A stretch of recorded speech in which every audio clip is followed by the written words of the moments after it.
About 5 weeks ago, I stepped to shul on Erev Shavuos, and I was overwhelmed with a particular pasuk of Ma tovu ohalecha Yaakov, Mishkan Esacha Yisrael.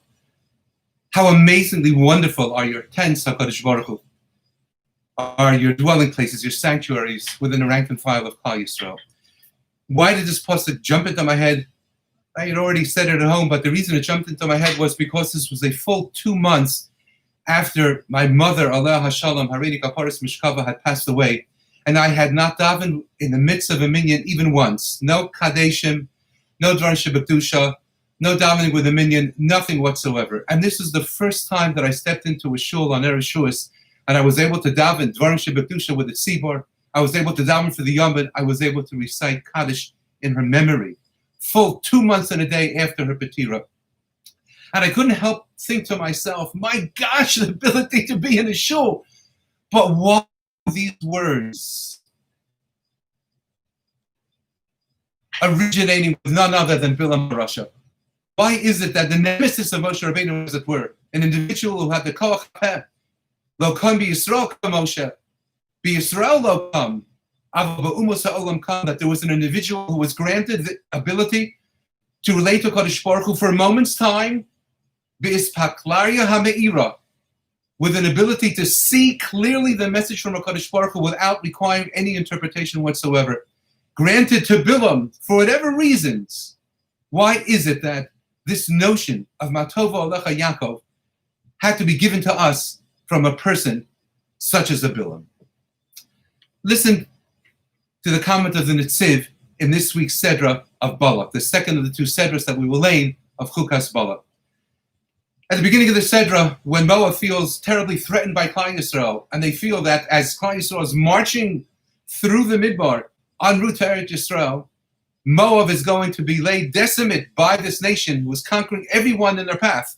And therefore they turn to Midian, where they knew that the leader of Klal Yisrael, Moshe Rabbeinu, had come from, and they wanted to know what was his power. And they were told that indeed his power was in his peh, because indeed that is the Kol Yaakov, the voice of Jacob, that is our national merit and our national destiny.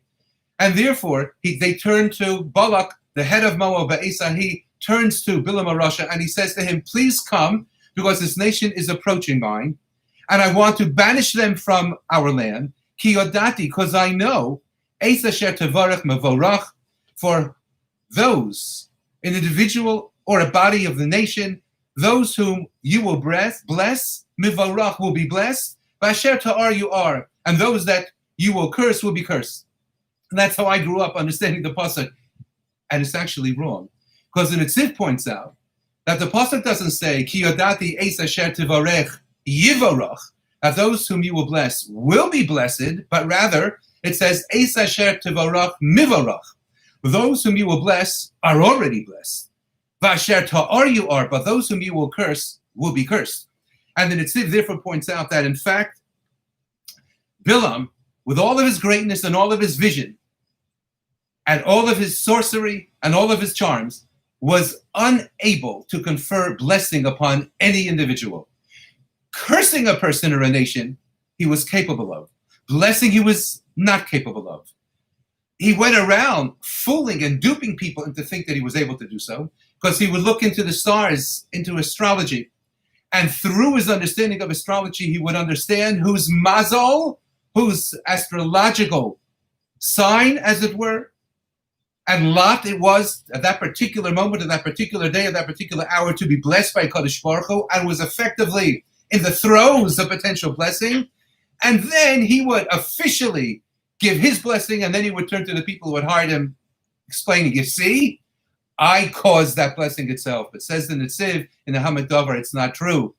Eis asher, it was only whom? Tevarech mevarach, only when you recognize that a person was effectively already in the throes of blessing, that you would articulate that he should be blessed, and people would think that he was in fact blessed by you.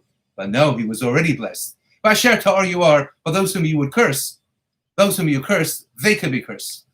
And in fact, the Netziv is explaining to us that with all of his abilities and capabilities, with all of his clairvoyance, to the degree that he could pinpoint the moment, the second, says the Gemara in Brachos, the fraction of a fraction of a fraction of a second, where Kadosh Baruch Hu will be potentially angered and then channel that anger towards Klal Yisrael, such an individual was simply not able to confer blessing.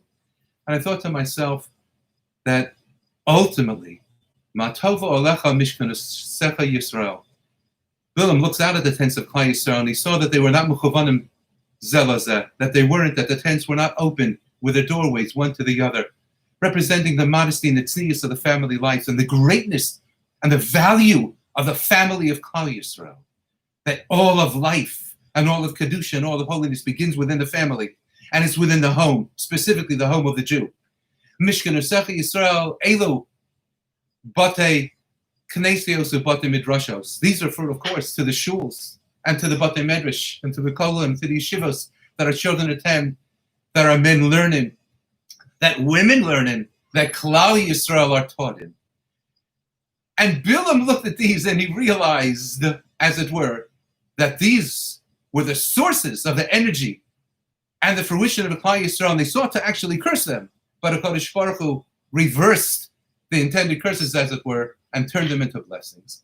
And what I think that we are to understand from this, in part, is that so often in life, we go through life, and so many people accomplish so many things, and so many individuals achieve great things that are sought after. And they amass for themselves things that others pine for, and others long for, and others dream of. And yet, you know what? They don't feel blessed. We don't feel blessed. We don't permit the bracha that may even already be there, and certainly could be there. We don't permit the blessing, the bracha, to enter into our lives, to absorb that sense of being the recipients of the largesse of the Almighty of HaKadosh Baruch Hu, and feel that much happier, and that much more successful, that much more appreciative, that much more by design of Hashem Yisparach, Me'usharim in every sense of the word. And sometimes it takes a pandemic to enable us to enter a shul and to say to ourselves, wow, Ma tova lecha yaakov, Mishkanesecha Yisrael. How goodly are thy tents. How amazing are the sanctuaries in which you dwell. How rich I am for the ability granted to me to enter them.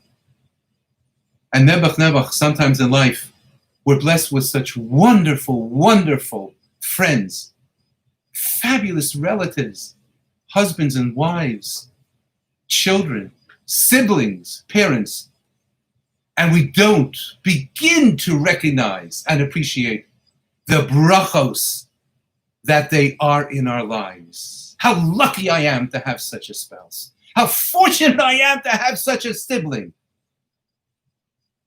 And we just don't get it. We don't express it. We don't value it. We don't appreciate it. So many covet it. And we have it. And we let the bracha slide by the wayside. Ma tova olecha yaakov, Mishkanesecha Yisrael. Bilam was so talented, but yet even a Bilam couldn't confer bracha effectively. Couldn't make it happen. One of our challenges in life is to let the brachos that HaKadosh Baruch Hu grants us indeed take seed within our lives, within our minds, within our hearts, recognize them, appreciate them, and be so ever grateful for that which HaKadosh Baruch Hu gives us. Have a wonderful Shabbos.